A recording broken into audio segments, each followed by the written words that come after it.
Namo tassa bhagavato arahato samma sambuddhassa. Namo tassa bhagavato arahato samma sambuddhassa.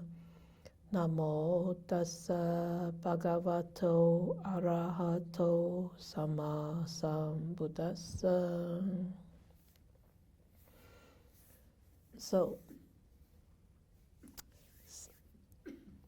I hope you are all well. Okay, good. I know that we actually explored the second Noble Truth last month, but I said last month, it would be nice to actually look at the dependent origination. That means the cause of suffering in details, or understanding a little bit more. So that's why today I'm going to talk about the dependent origination. Most of you should be familiar with it, but I think it's still good to actually go through it. Maybe you will have a little bit more deeper understanding this time. Before I start, I actually read some very nice verses about craving. Lately, just reminded me of the beautiful words of the Buddha in Dhammapada. Dhammapada 338, it says, just as a tree cut down grows up again, while yet its roots remain unharmed and sound, so with a tendency to crave intact, this suffering is ever reproduced. So, with thirst, that means the roots, if those roots are not being removed, suffering is bound to come. Okay, so and there was a very, very beautiful analogy, beautiful metaphor. It says, just like a lion directs his strength against the man who actually shot the arrow at him, not against the arrow. So, do we know that? Are we aware that when we are trying to eradicate sufferings, are we actually really eradicating sufferings? So it says here, the lion would direct his force to those who actually admit the iPhone and check who that is. If somebody keeps coming back. Yeah, but sometimes they don't. Just check them and see if they do funny things. Then just take them out of the chat room again. So when the lion is being shot by an arrow, it will go to try to attack the attacker, right? It won't try to attack the arrow. Yeah. So we want to be like a lion when we attack the cause of sufferings. Don't just look at the sufferings, but we just need to look at the cause of sufferings, because it is the cause that brings on sufferings. It's not the suffering itself. It's the cause of suffering. So, but a lot of times we are not like the lion. We are like the dog. A dog would just attack the person who has that glove. So you can see the dog trainer. They put a glove on, and they irritate the dog, and the dog keeps what? Biting, attacking the hand which has the glove. So the dog is not as smart as the lion. Sorry. So we really need to actually understand that. So if the dog starts to attack the person who strikes him or her, so that would be a smart dog. Then, in a way, that he may be able to escape that striker. So if we need to escape sufferings, we need to deal with it at the roots. We need to deal with it at the causes. Okay, so when does suffering cease? Suffering ceases when its causes cease. If the causes doesn't cease, suffering won't cease. So that's why the Buddha said, suffering ceases only through the cessation of its origin. And when teaching about the cessation of suffering, the Buddha said, suffering only ceases when the origin ceases. So this is like the perfect teaching of like what the lion does when somebody strikes him. Okay, so but a lot of us or a lot of people are like the dogs, not like the lions. Okay, so we need to be very diligently and also constantly remind ourselves we need to be like the lion. Okay, so the second noble truth. Haven't used the computer for some time, so let's see. Okay, there you go. Dependent origination. There are 12 links in dependent origination. And I remember some of you, I already asked you to memorize the 12 links, and hopefully you'll be able to actually memorize them and recite them. But I don't need to test you today. But I'm sure that you know the first link, right? So what is the first link? Ignorance. Yeah, if you don't know it, then that is really ignorance. Okay, so the first link is ignorance. So why is the 12th link so important? Why is the 12th link so important? Why would it start with ignorance? Okay, so don't look at the arrow yet. Okay, look at the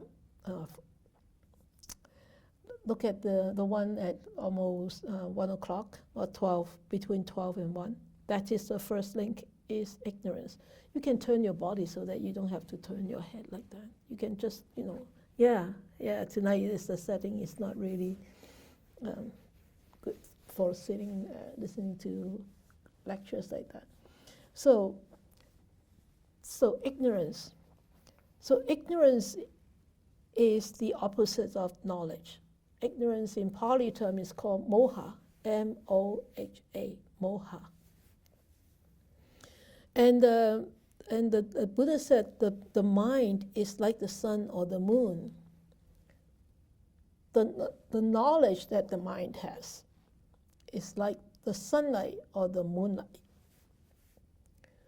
So when there is ignorance, that means there is no moonlight, there is no sunlight. Or it's like an eclipse. When there is a moon eclipse, you don't have sunlight. If there is you don't have moonlight.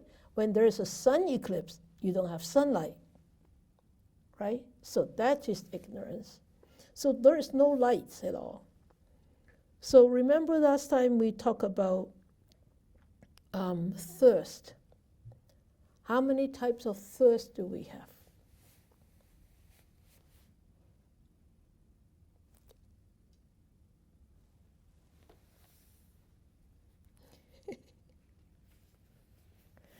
Tanha. Remember?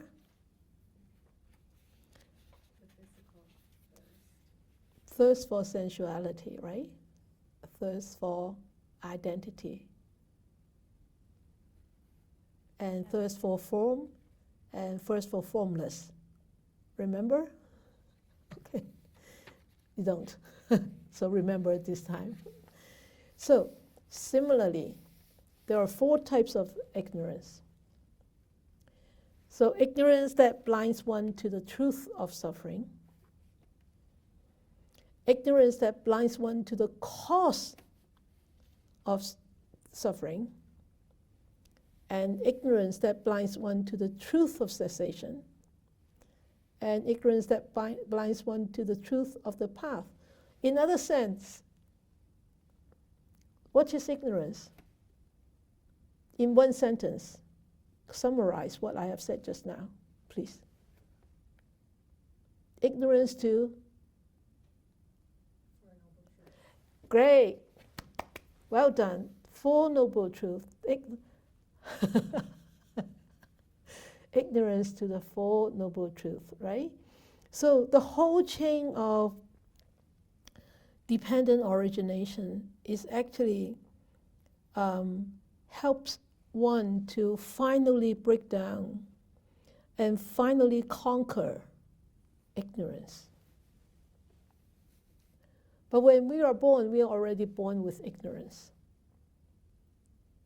So what we are trying to learn now, what we are trying to gather the knowledge now, is developing a right view of looking at things, looking at our life, looking at existence, looking at everything in this circle, looking at it correctly with the right views. And hopefully with that right views, you develop that kind of knowledge, that kind of experience that helps you to be able to remove those ignorance little by little. Okay, then the second link is the mental formations, and in Pali term is sankhara. And why is there an arrow there? It's actually what we talked about last time. You see the third link is consciousness, right?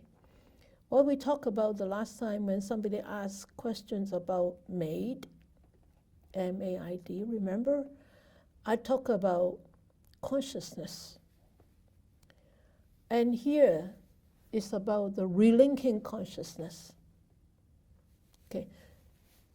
So stop me if you so find it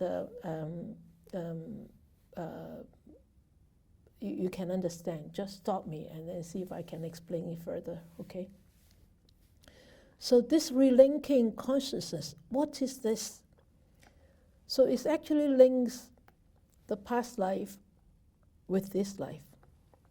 The past life, we already had a lot of ignorance.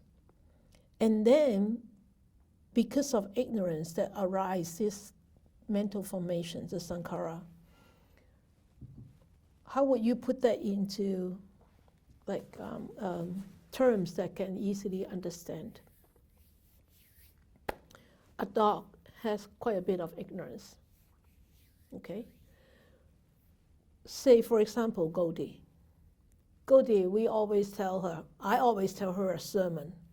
You live in the nunnery. You're supposed to be a practitioner practicing wholesome actions. You're not supposed to kill. You're not supposed to chase cats.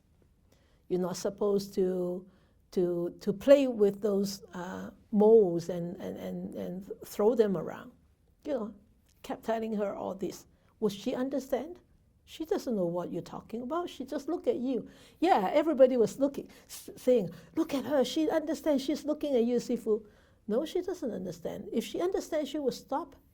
But she doesn't stop. That means she's ignorant of this act we call killing or hurting or harming. Why? Because of ignorance. she has this kind of habitual behavior, right?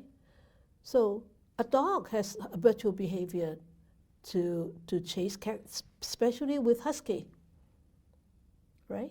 So that is her habitual behavior, those old habits that have been hidden deep down in the storage of the mind. So no matter how many sermons we give her, no matter how many times we point the finger at her, you should stop that, Cody. Even though she knew, or well, I don't know whether she knows or not, but every time she eats something like a mole or a dead rat or whatever, she will have 2 days of stomachache. And Tansifu has to give her Chinese medicine, and she has to throw it up or poop it out.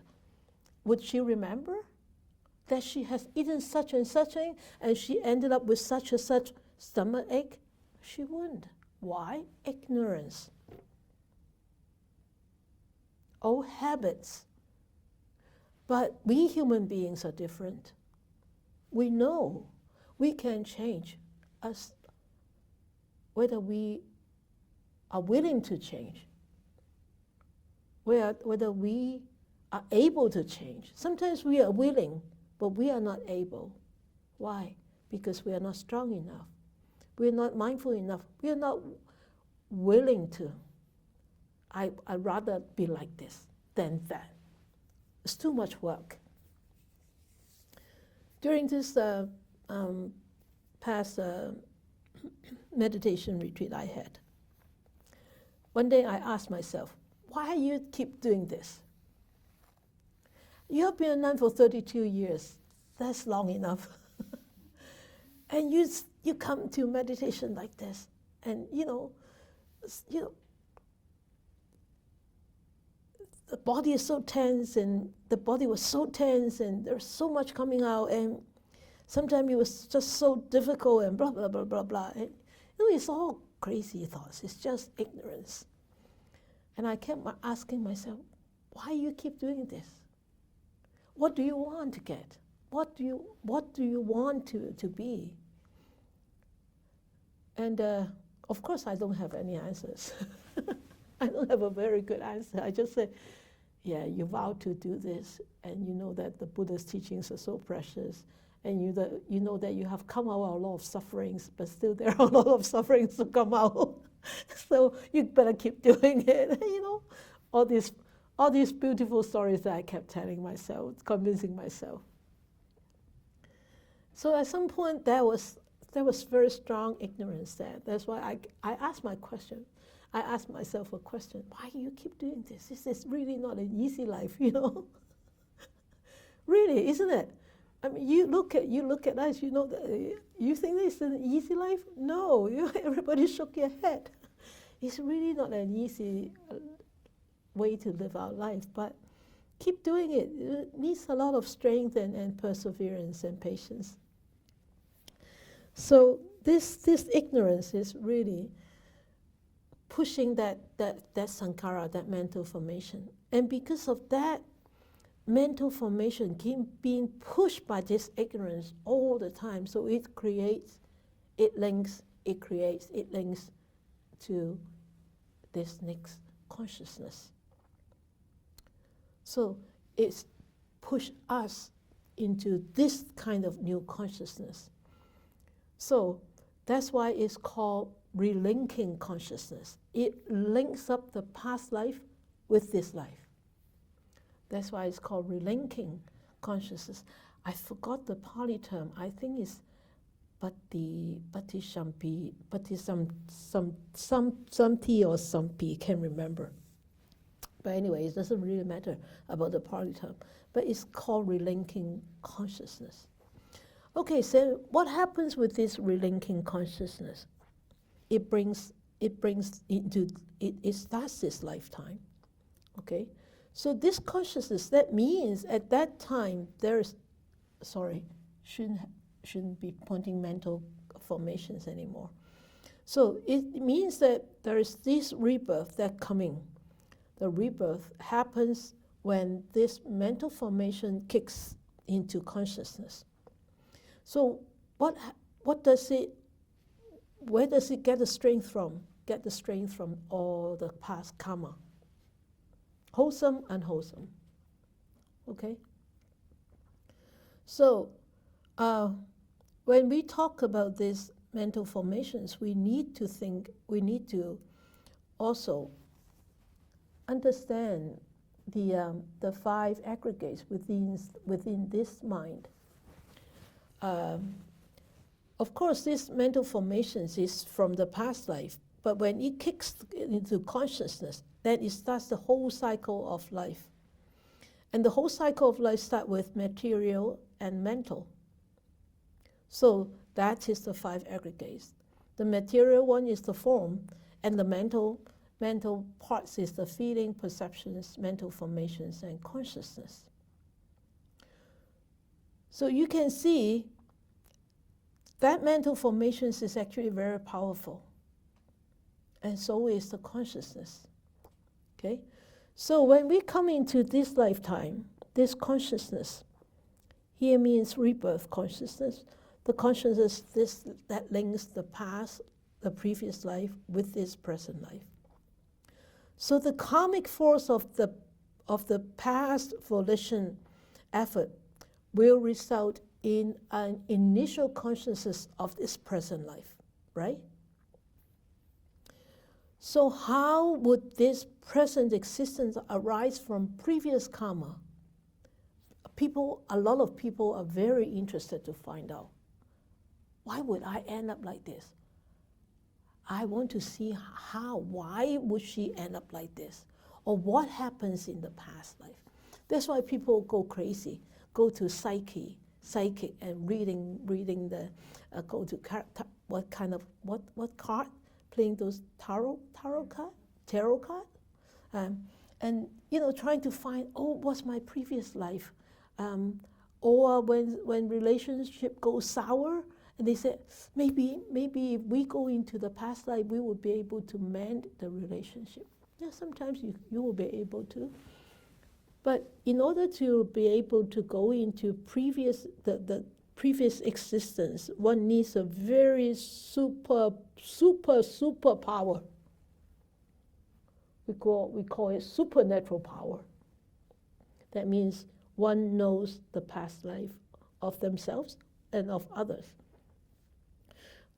I've seen people with that power, and it seems to them those are very trivial things. They just sit there and they say, your past life is like this and like this and like this. And it's very true. And you think, wow, they are powerful. Yeah, they could be powerful, but it could be tricky. It could be dangerous too. People could use that power to be famous, to make money, to make profit, and that is not correct. And some people are born with that. Some people can cultivate that power when you actually develop in meditation. Really deep samadhi, jhana, and then deep insight. You will be able to develop that power. But this power, this supernatural power, is really the result of genuine attainments, and really that genuine attainments has to come from correct kind of practice. Okay, not just through other other practices. Lady Sayadaw, who was a very, very powerful practitioner, he said, right view at this elementary level, that means at this level right now, is bound up with a lot of personality view, like us. We think that we have a lot of right view. But inside there is a lot of personality view, or I should say personal view also. Say for example, let us go back to maid. Some people think, okay, well, I choose this or he choose this because he just want to get out of the sufferings. And getting out of the sufferings, they must have a personality view in there, or personal view in there, because I don't want to suffer, or I'm losing my dignity, I don't have any self-esteem, or whatever. So they said, okay, now that this medical system provides this kind of treatment, that therapy, I can choose this. Or whatever treatment, it doesn't necessarily to be made. So there is a lot of personality view in there that actually could become hindrances to develop deeper insight. Okay? So that's why Lady Sayadaw said, you really need to work diligently to actually develop right view through your own experience. That's what the Buddha said, right? Your own experience. So this existing material aggregate is, or that is the mental aggregate. The mental and the material aggregate combine together. They come together to make us a human being. But when the material aggregate breaks up, like the sense stores, the four elements and all that, the four elements is the physical existence, right? The earth, the fire, the wind, the water, and also some people say the five elements, the space. When this material aggregate breaks up, would the mental aggregate break up?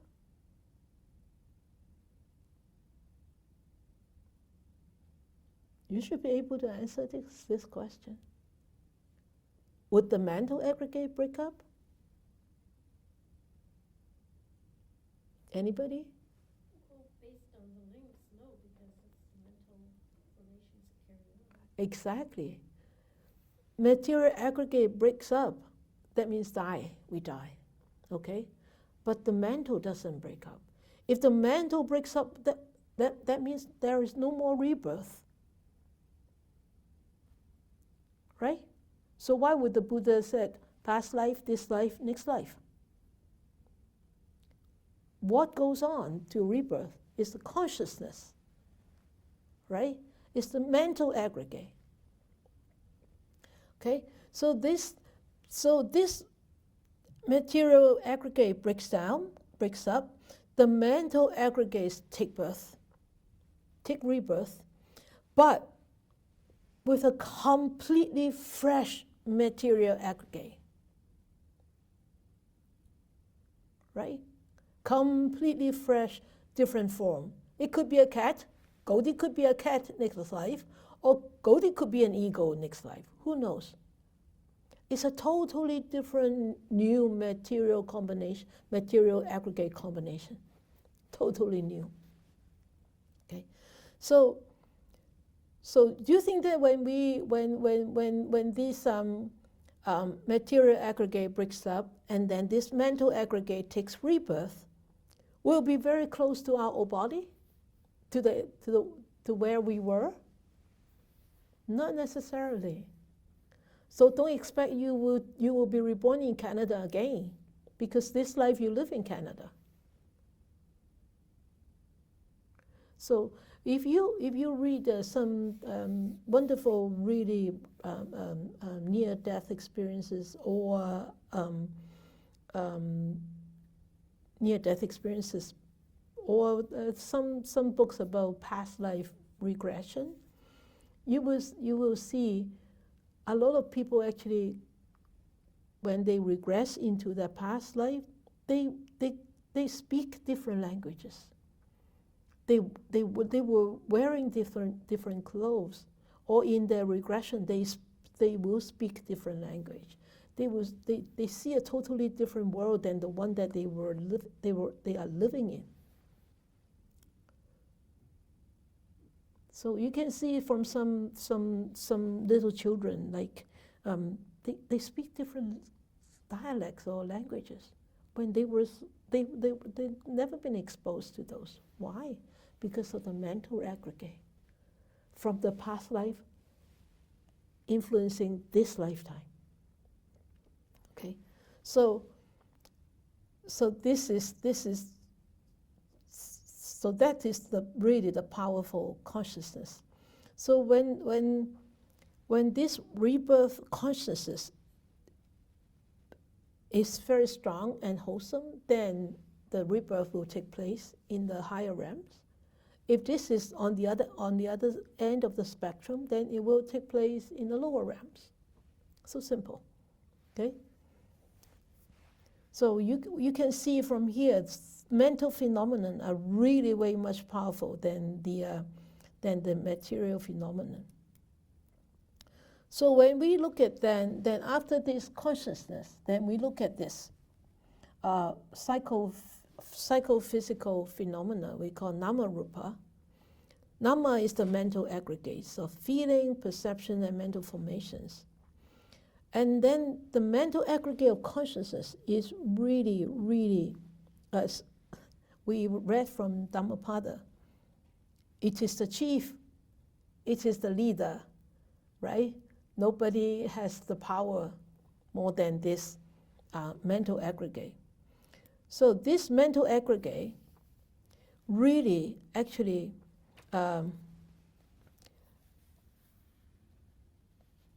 directs our life, directs how we live our life, and also directs our, also really will somehow determine our next life. So this mental aggregate,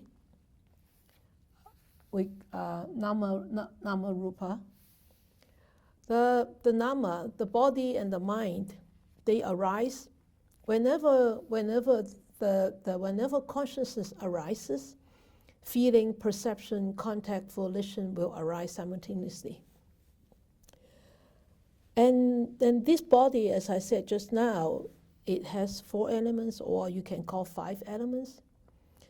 But in the case, when we talk about this material aggregate, when we think about the mother being pregnant, in the first month of pregnancy, you know, it's hardly visible to human eyes. So that's why they have to use like ultrasound, they have to use all those very advanced machines to test whether she is pregnant or not, right? Because the initial arising of material aggregate or phenomena is very invisible. It's just like a tiny seed. But it's like a tiny seed of a banyan tree. But when it grows and grows and grows, the banyan tree will flourish and bring on many, many banyan trees in the future. And so from the moment of conception, an embryo actually start to develop through different stages into a living being. That is the material aggregate. And then when this material aggregate matures enough, that brings on a body, a living being being born, that comes the 6 senses, the sense doors.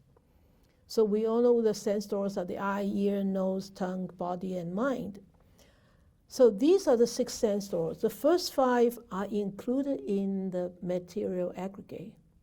Remember, the eye, ear, nose, tongue, body. That is the material aggregate. Only the mind, the 6th one, is the mental aggregate. That is only, that means the consciousness, the mental part. So these 6 sense doors are really, in us, are really the main door to a huge building, a mansion, or the gate to a city, right? If we close it, nothing comes in, nothing goes out. If we keeps it open and don't guard it, everybody can come in, everybody can go out, right? So we need to actually, that's why through meditation we are training these sense doors, not to be so active, or even active, but we could be mindful of how active they are and where are they going. So these 6 sense doors, some people actually give it give an analogy of like 6 trains staying in the station, all ready to go. Once the green light come on to that train goes. But we'll never have 2 trains go at the same time. Only one at a time. Okay? And so they are always on standby. But where are they going? They could be going into different directions. One go north, one go south, one go east, one go up and down. Different directions. That's why we could be so crazy. If we do not gather these 6 sense doors and try to train them and settle them, we could be really crazy. Okay? So, and because of these craziness, we could either end up down here, down there, or if we are able to gather them and train them and be aware of them, we could actually constantly correct ourselves and develop ourselves in morally and karmically, and so we will eventually maybe have a chance to rise to heavenly existence. So the Buddha said, so what, monks, is the arising of the world? He said, because of the I and the visible object, the I consciousness arises.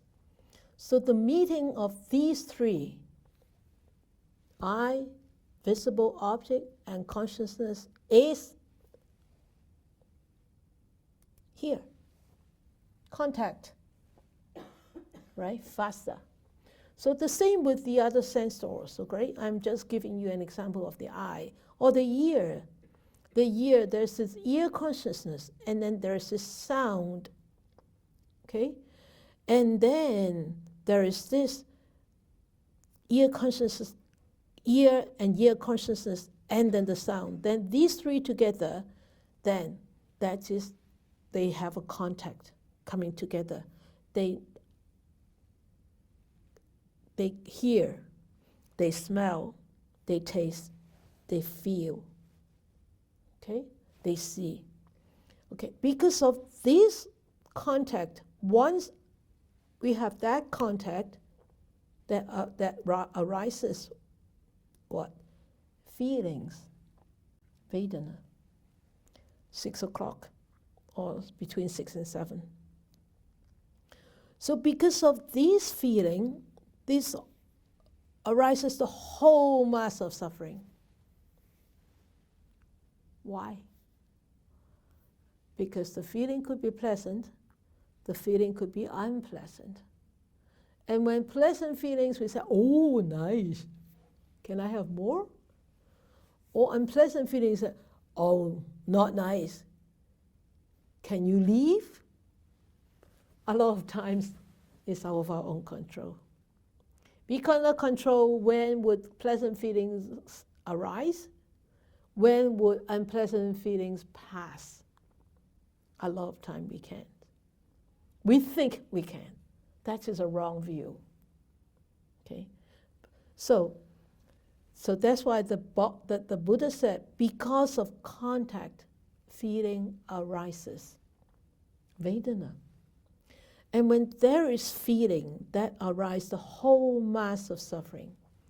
And Buddha said, monks, this is called the arising of the world of sufferings. You could say, okay. So we stop at feelings now.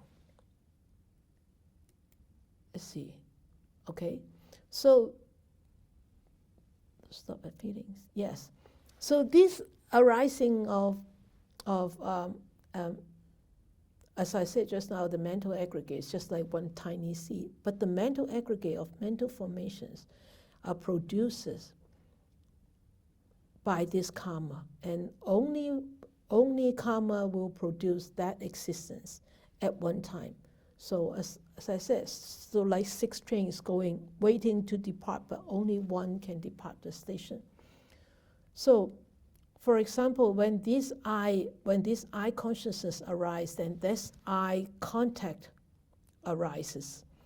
And when this eye contact arises, we will see, then it's just like we're grasping onto an object. That moment that we grasp, we have that feeling. When that feeling becomes pleasant or unpleasant, that causes craving or anger or ill will. So, if we do not deal with it, that attachment to hang on or the attachment to reject doesn't go away. But you think that the Buddha doesn't have pleasant feelings? You think the Buddha doesn't have unpleasant feelings? The Buddha has pleasant feelings. The Buddha has unpleasant feelings. But pleasant feelings do not evoke pleasure. Unpleasant feelings does not evoke suffering. Why? Because they see how it arises. They know they are impermanent. They know they are conditioned. They know they have all this right view. They know if they start to attach to this, then they will end up creating many causes of sufferings. And that will be a hindrances to enlightenment, a liberation from suffering, right? So when we talk about feelings, we have to remember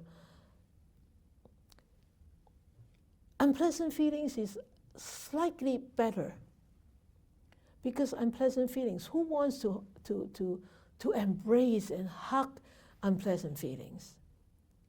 But you can and seeing an impermanence in unpleasant feelings is actually giving us so much hope.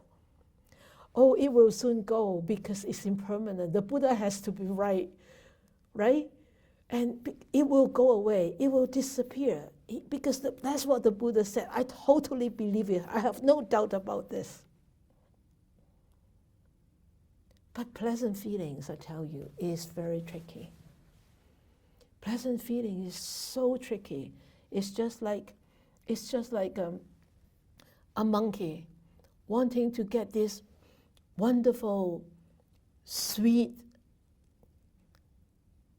tasty mango being cut and put it there, and oh yeah, I'll go and get the mango. The monkey say, okay, got it. Oh, it sticks to one hand, because the hunter wanted to catch the monkey, right? Oh, it's got glue there, super glue, construction glue. Oh, no, I'm stuck here. No, I still want that mango, but I want to free this hand. Okay, this hand go. Oh, this hand got stuck. Oh, never mind, I still got 2 legs. One leg, try to kick the hands off. Oh, the leg got stuck. I still have 1 leg. Try to kick the leg and the other 2 hands off. Oh, got stuck. Totally got stuck. All trapped. All bind up. Why? Pleasant feelings. All stuck together. Because once it's pleasant feeling, once it's very difficult to remember it is anicca, impermanent, changing. It arises, it will disappear. Therefore, at that time, when the trains are starting to depart, which train will go first? The pleasant feeling there? Oh, green light, go. Forget it. Then the 5 lights stayed, the 5 other trains stayed there, and that train take rebirth. You see?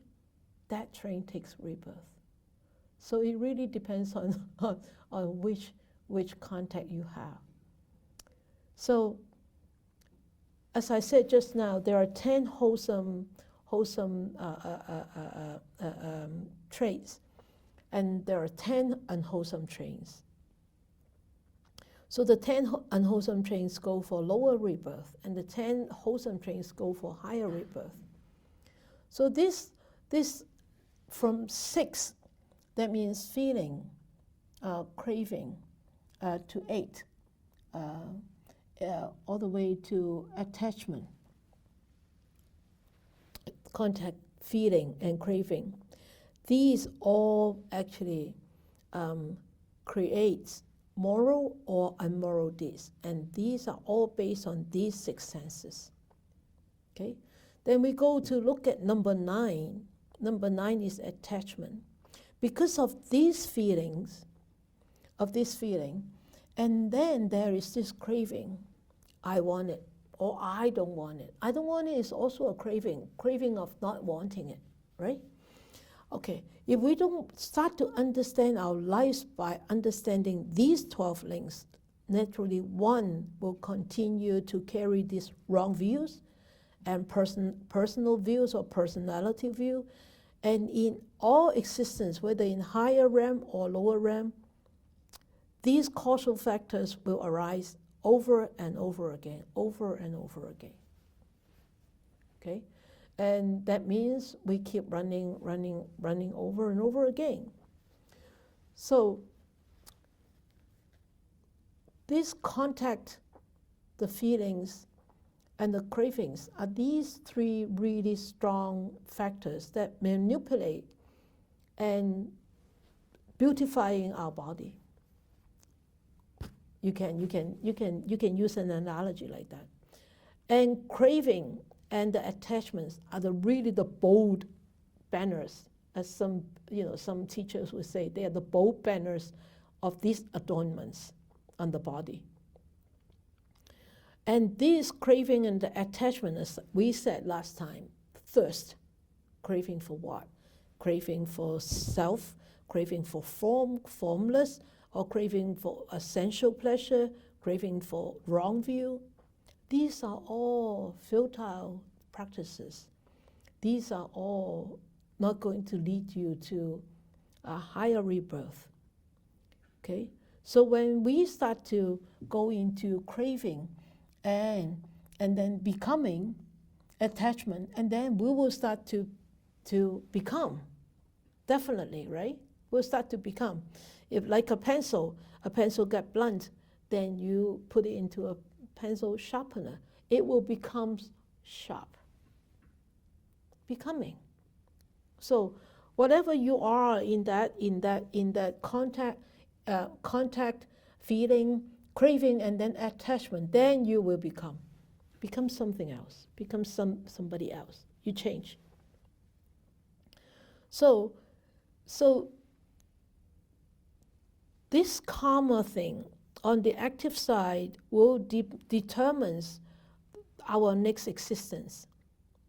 Okay, so what are the active side that determines our existence? Is the moral or the immoral part. Those are the active side.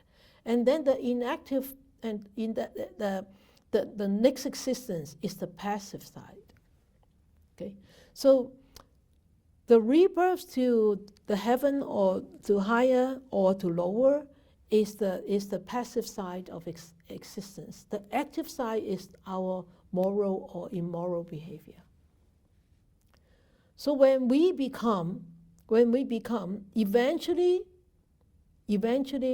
we will start to go into the future effects. The future effects is everybody dies. Everybody dies. Nobody can escape death. But throughout our whole life,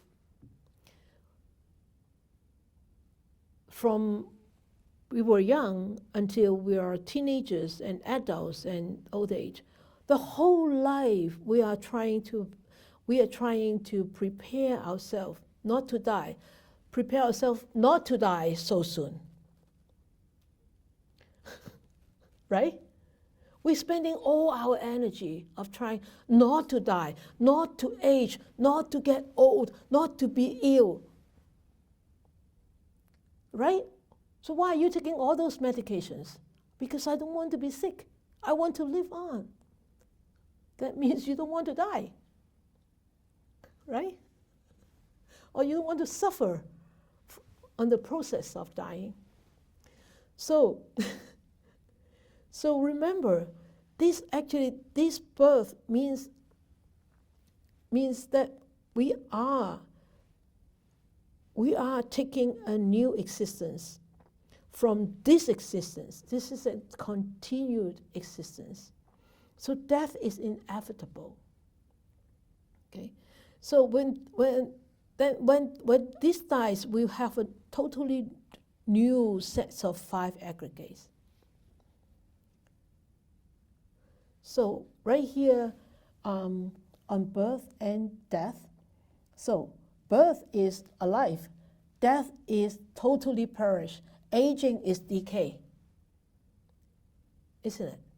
So that is the future effects because of these present causes here. Okay? These present causes will bring on these future effects. Okay? So this am I still on psychophysical 6 senses? No, I'm way past there already. I forget about the arrows. Okay, so we way past already. Becoming. So becoming, we finished becoming. So now we go to look at this cycle. We are looking the cycle. We are looking the dependent origination in the anti-clockwise direction. When there is ignorance, it conditioned to bring on mental formations. Because of mental formation, sankhara, it keep pushing by ignorance, then there will be a new consciousness. So it's an this is a clockwise. This is a clockwise direction, right? Clockwise. Go. And then it all the way to aging, birth, and death. So it's a clockwise direction. But how then the causes of suffering is this clockwise direction? And the third noble truth that we were supposed to be looking at today, we are looking at it right now here. This is the third noble truth. It's anti-clockwise. When there is no ignorance, there will be no mental formations, right?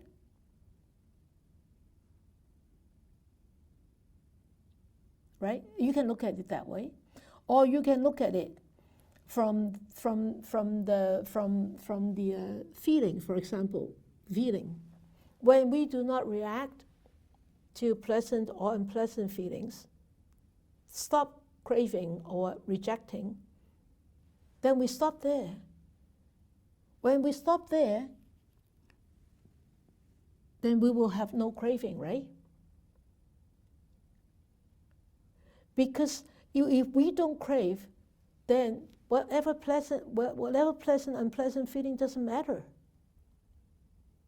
When pleasant, unpleasant feeling doesn't matter, then it doesn't matter whether we contact or not.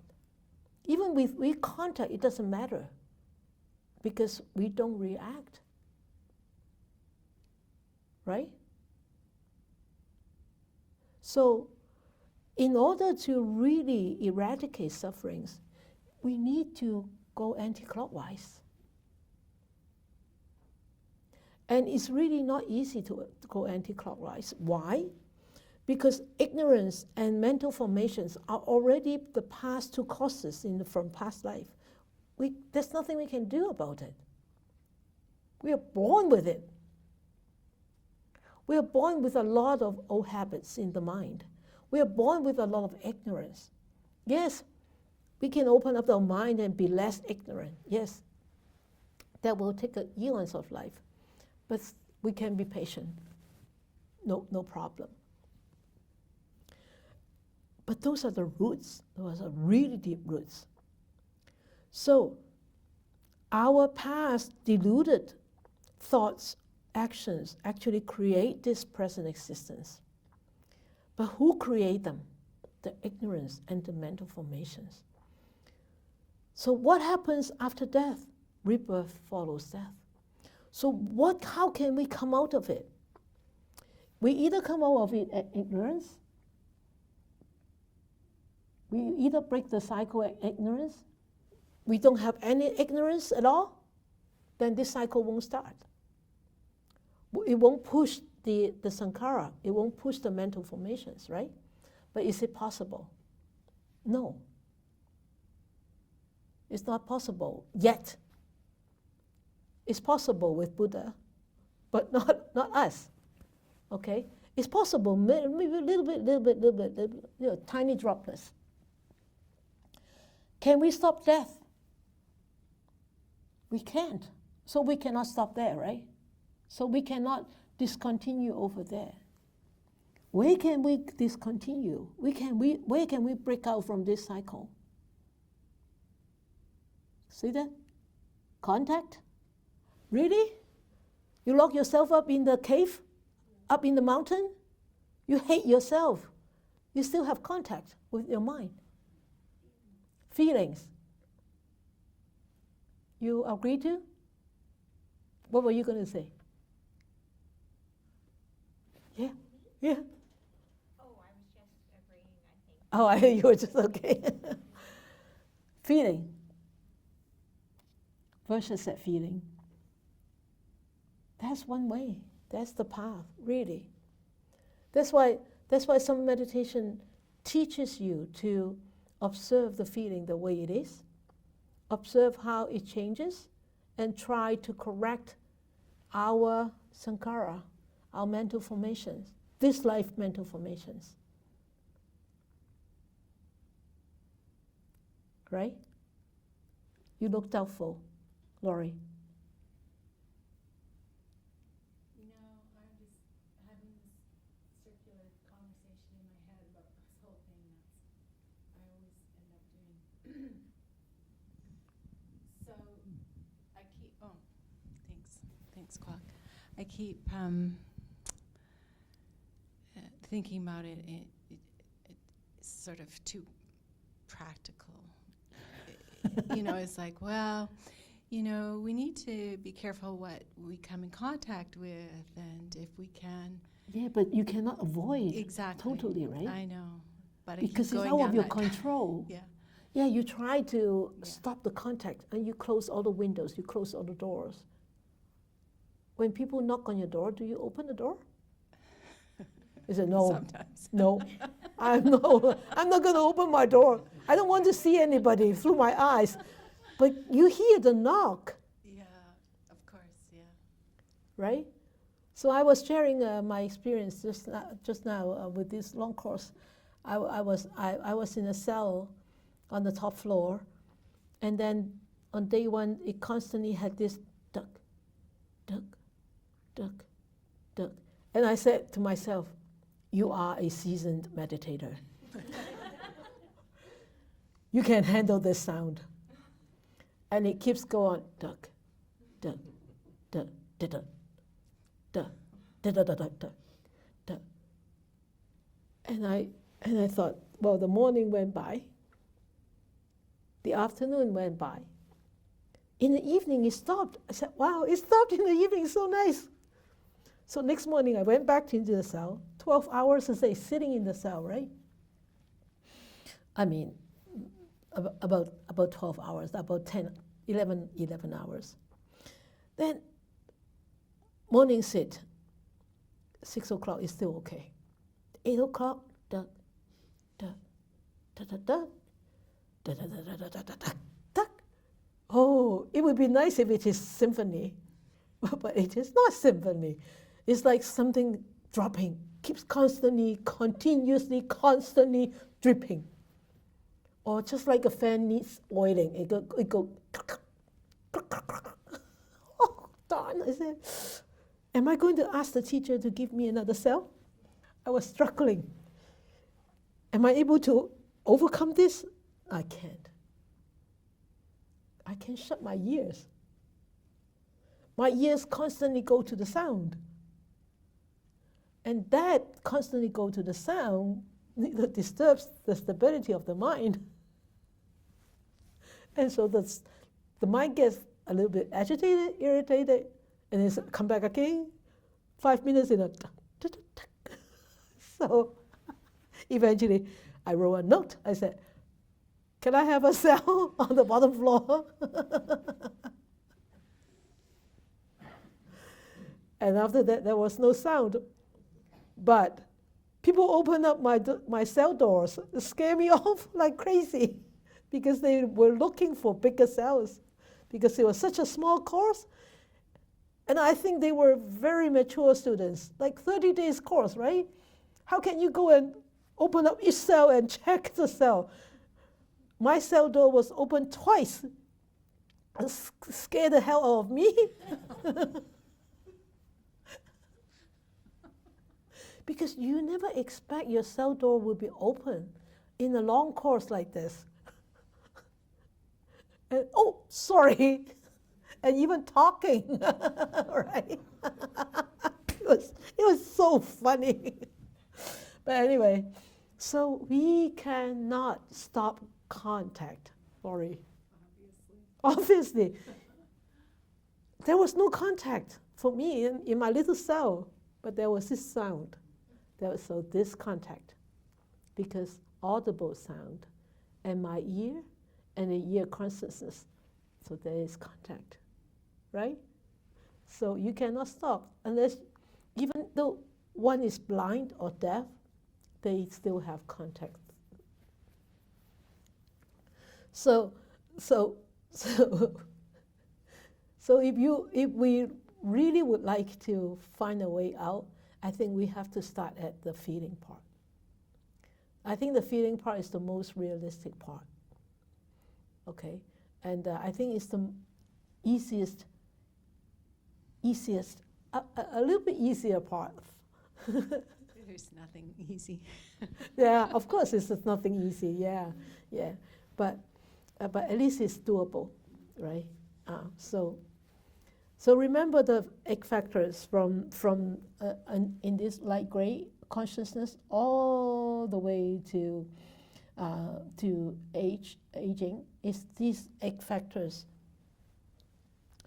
They belong to the present, and this is what we call the world. This is we call the life. So this cycle is without beginning. And remember, the Buddha said, life is beginningless. Right? And this in this beginningless cycle, we consider this present existence is just the manifestation of our past existence coming into play in this lifetime. So as soon as this life, present life ceases, a fresh rebirth will take place, will begin. So then at that time we call that present existence, right? Like we call yesterday and today and tomorrow. So tomorrow it will be your today, the present moment, right? So therefore, looking at this, we know there is always a present existence as long as ignorance and sankhara, or mental formations, are there. There will always a new existence. So that's why this cycle is called eternal cycle of samsara, sufferings, eternal cycle. And why do we practice? Because we want to break away. Eventually we will be, because we have examples from the Buddha and many arahants, many teachers that show us it is possible, but it needs a lot of work. And So when we are able to extinguish this craving and attachment, hopefully we'll be able to come out of it a little bit easier. Okay? And this feeling part, of course, belongs to the mental aggregate. So that's why the mental aggregate, the 5 aggregates, the four mental aggregates are actually very important. And throughout your own meditation practices, you can actually start to discern, oh, this is the feeling aggregate. Oh, this is the perception aggregate. Let me see how my perception aggregate change. How long does it last? Then you start to see the aggregate in play, you know. And then you start to understand your own existence a little bit more. Otherwise, you become too mechanical. I see a lot of meditators are mechanical, and they're just really like a mechanical scanner, a mechanical respirator, because they do not start to contemplate on these aggregates. And once you start to contemplate on these aggregates, you start to understand how you are being tricked by your own mind so often and so much. And you say one day, that's it, that's enough. I have had enough of you. I'm not going to be tricked by you anymore. Then at that time, you're totally liberated.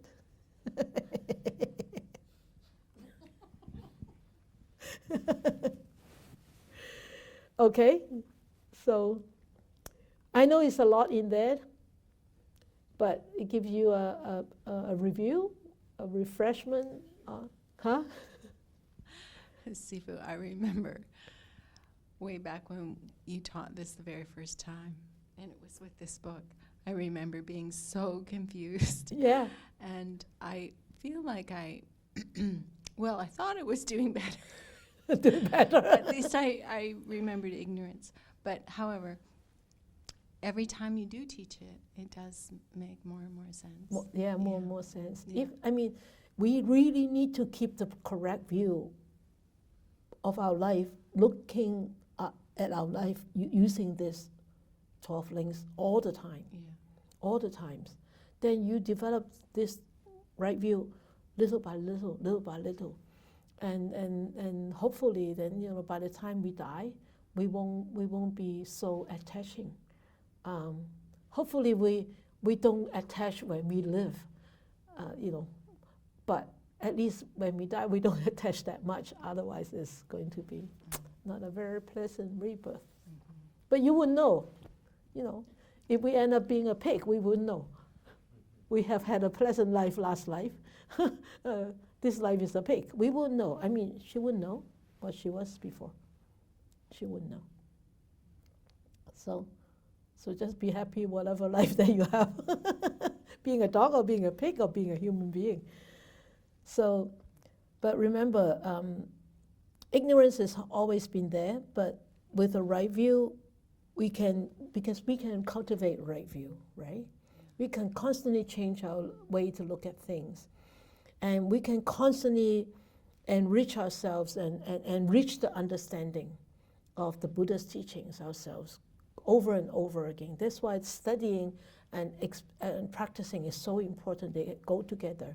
And when yes, this is a really uphill task. It is not an easy task. You're pushing a boulder uphill, you know, but it's very worthwhile because in the end, we'll be able to actually eradicate the ignorance, and that is one really bright destiny that we look forward to.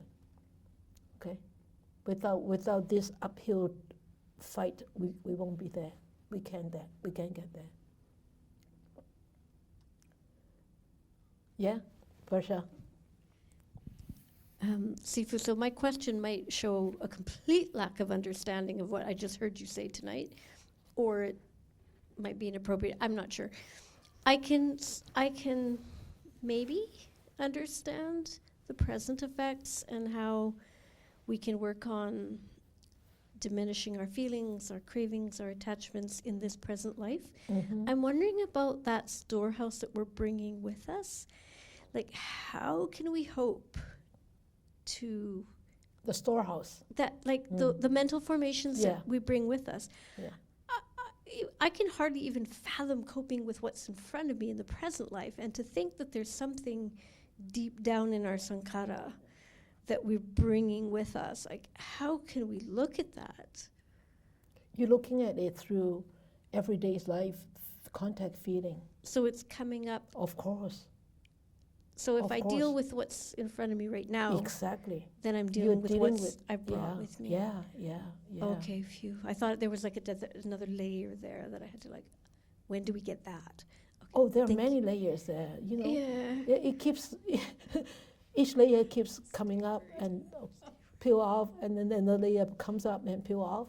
There are layers. You just have to be, I mean, come on, Buddha spent eons of life to become a Buddha. Busha, let Yes. us be hopeful. Okay. Thank you, Sifu. All right. So I repeat the cause of sufferings because I think this is actually very important to bear in mind, and just want to refresh our memories on this. We tend to forget about this all the time, so we need to constantly remember and try to contemplate it during our daily life and also during our meditation experience. How do we contemplate the 5 aggregates? Contemplate. Well, form aggregate, you can easily contemplate the body. The other aggregate, for example, let me use the breath. How do you contemplate the 5 aggregates through the breath? So when the breath air comes in, then comes out, goes in, comes out, it touches the skin here, right? That's the feeling part, right? That's the feeling aggregate. Okay, and then the feeling aggregate. And then the perception aggregate is, this breath air going in, I know it is an ingoing breath, and I know it is an outgoing breath, and I know it is a long breath, I know it is a short breath. That's the perception part, right? You understand, you cognize the breath. And when it comes to the mental formation, the sankhara part is, inside our mind, there is this thought that I need to continue breathing because life goes on with breath. If it stops, that's it. Flat. So there is this intention of taking an in-breath after the out-breath. So that is a habit, right? After the out-breath, you will naturally want to take an in-breath. So sometimes the breath sometimes when you are a little bit more quiet, it seems that the breath is so very quiet, fine, and you start to worry. Am I not breathing? You see, that's the sankhara, the fear of not breathing, the fear of death comes up. All right? And the consciousness is the ability to do all this. To feel, to perceive, and to intend to go on breathing, continuously breathing. So when you start to actually experience the breath, then you will be able to see if you can contemplate about the aggregates through the observation of the breath. Okay? It's not easy, but it can be done. You try the feeling part first, and then you try perceiving part first, then it will be way much easier. Then at least you start to see 3 aggregates. The breath itself is the form, right? The body, the material aggregates. and then the feeling aggregate, and then the perception aggregate. Okay? Good. So let us share our merits.